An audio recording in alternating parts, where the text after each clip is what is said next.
Now, Russia is blaming the US for a Ukrainian attack on Crimea. This marks a new escalation in tensions between Russia and the West. Now, Moscow has summoned the US ambassador to warn that it will retaliate. At least 4 people were reportedly killed in the attack on Sunday and over 150 wounded. Russia's ambassador to the UN claims the long-range ATACMS missiles were used. The Kremlin says the weapons were supplied by Washington and programmed by US specialists.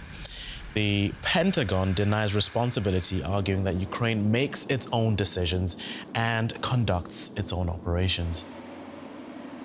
And for more, we are joined by Cynthia Cook, Director of the Defense Industrial Initiatives Group at the Center for Strategic and International Studies. She joins us from Washington.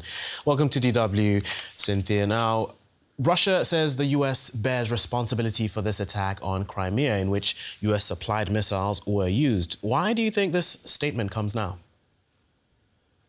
Russia is trying to deter the United States from providing weapons and other forms of security assistance to Ukraine.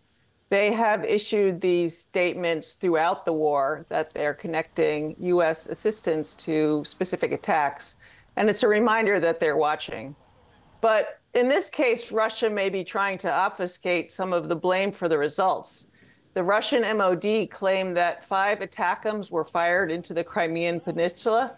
The news is that 4 were intercepted and the 5th detonated after being struck, and the debris hit people on the ground.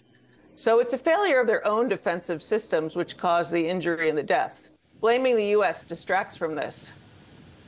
But the U.S. says Ukraine makes its own decisions on how to conduct its military operations. But the U.S. also supplies these weapons. So can it really deny involvement here? How do you interpret the U.S.'s response to this?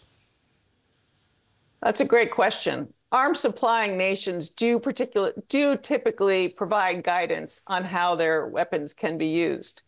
The guidance that the U.S. provided to Ukraine links the use of U.S.-provided weapons to Ukrainian self-defense. We can use a notional example of Russians massing on their borders. Waiting until the attack moves over the border loses the first mover advantage when it's clear the Russians are clearly getting ready to attack. However, in this case, it's worth pointing out that Ukraine fired the missiles into Ukrainian territory, the Crimean Peninsula, which Russia illegally occupied in 2014. They're trying to get Russia out of their own territory so they can reclaim it. Right, and now the Kremlin's threatening consequences. How likely is it to retaliate, and in what form do you think this will take?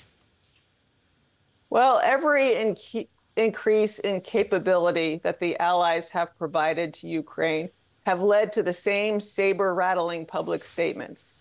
In this case, Russia has said time will tell. So they are not being specific about the actions that they're taking. We expect or think of a kinetic attack when we think of what Russia might do. But I would argue that we have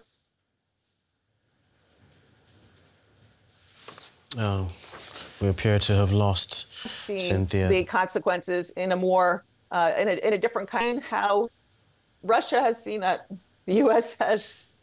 Sorry, Cynthia, we appear to have lost your last answer there, and we've run out of time, but we'll have to leave it there for now. Cynthia Cook with the Center for Strategic and International Studies. Thank you. Thank you.